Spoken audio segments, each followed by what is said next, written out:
Hi friends, welcome back my channel என் சமையலறையில்.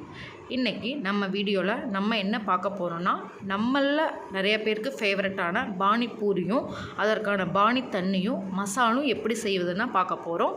வீடியோவை ஸ்கிப் பண்ணாமல் பாருங்கள். வாங்க வீடியோக்குள்ளே போகலாம்.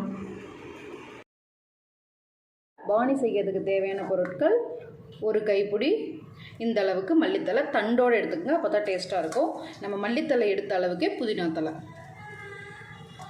பச்சை மிளகா 2, இஞ்சி ஒரு இந்த சைஸ் ஒரு துண்டு போட்டுட்டு இது கூட கொஞ்சம் தண்ணி ஊற்றிட்டு நல்லா அரைச்சி எடுத்துகிட்டு வந்துடுங்க. அரைக்கவே 4 ஜீரகத்தூள், கடை மிளகு ஒரு 4 போட்டுக்குங்க. அரைச்ச பேஸ்ட்டை இந்த மாதிரி பவுலுக்கு மாற்றிட்டு புளியை ஒரு லெமன் சைஸில் ஊற வச்சு நல்லா கரைச்சி எடுத்துக்கிட்டு அந்த புளிப்பு தண்ணி சேர்த்திங்க. இது எதுக்குன்னா புளிப்புக்காக.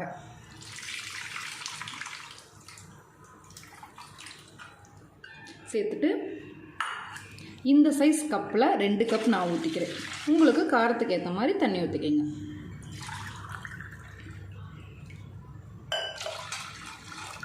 தண்ணி ஊற்றிட்டு தேவையான அளவு உப்பு போட்டு நல்லா கலந்து விட்டுட்டு இந்த பானி தண்ணி ரெடி. இந்த பானியை ஒரு 1/2 அன் ஹவர் ஃப்ரிட்ஜுக்குள்ளே எடுத்து வச்சு அப்புறம் பூரியில் சாப்பிட்டு பாருங்கள், செம்ம டேஸ்ட்டாக இருக்கும்.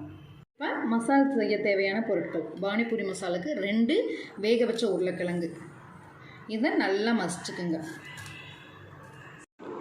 சுண்டலை 2 மணி நேரம் ஊற வச்சு வேக வச்சு எடுத்துக்கோங்க. நல்லா மசிச்சாச்சு. மசிச்சதுக்கப்புறம் சுண்டல் 1 கப், வெங்காயம் குட்டி குட்டியாக நறுக்கினது 1 கப்,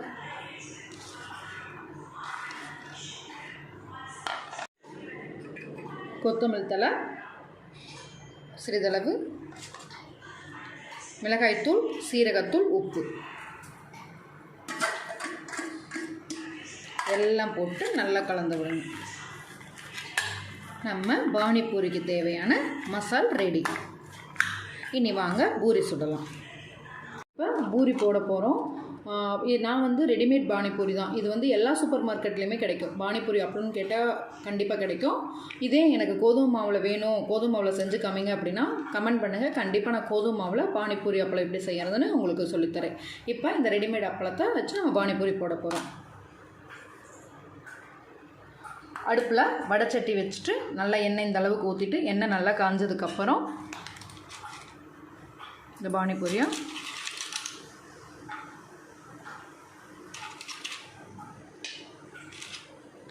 பானிபூரி எண்ணெயில் போட்டுருங்க.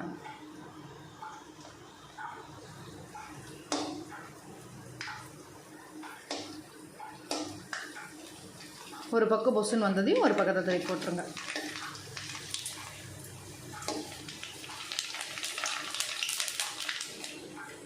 எப்படி பொசுன்னு வருது பாருங்கள். இப்போ பானிபூரி அப்பளம் ரெடி. பானிபூரி தண்ணி, மசால் 3மே ரெடி. இப்போ எப்படி இதை சாப்பிட்றதுன்னு சொல்கிறேன். இப்படி பானிபூரி எடுத்துக்கோங்க. ஓட்டை போட்டுட்டு மசாலா கொஞ்சமாக வச்சுட்டு நல்லா பானியை கலக்கி விட்டுட்டு கொஞ்சம் ஊற்றிக்குங்க. ஊற்றி சாப்பிட்டு பாருங்கள், கண்டிப்பாக செம்ம டேஸ்ட்டாக இருக்கும். சாப்பிட்டு எப்படி இருந்துச்சுன்னு மறக்காமல் கமெண்ட் பாக்ஸில் சொல்லுங்கள். ஓகே ஃப்ரெண்ட்ஸ், உங்களுக்கு இந்த பானிபூரி வீடியோ ரொம்ப பிடிச்சிருக்கும்னு நினைக்கிறேன். கண்டிப்பாக பிடிச்சிருந்தா வீட்டில் ட்ரை பண்ணி பாருங்கள். ட்ரை பண்ணி பார்த்துட்டு உங்களுக்கு எப்படி பானிபூரி வந்துச்சுன்னு சொல்லுங்கள். அனதர் குக்கிங் வீடியோவில் சந்திக்கலாம் ஃப்ரெண்ட்ஸ். பாய்.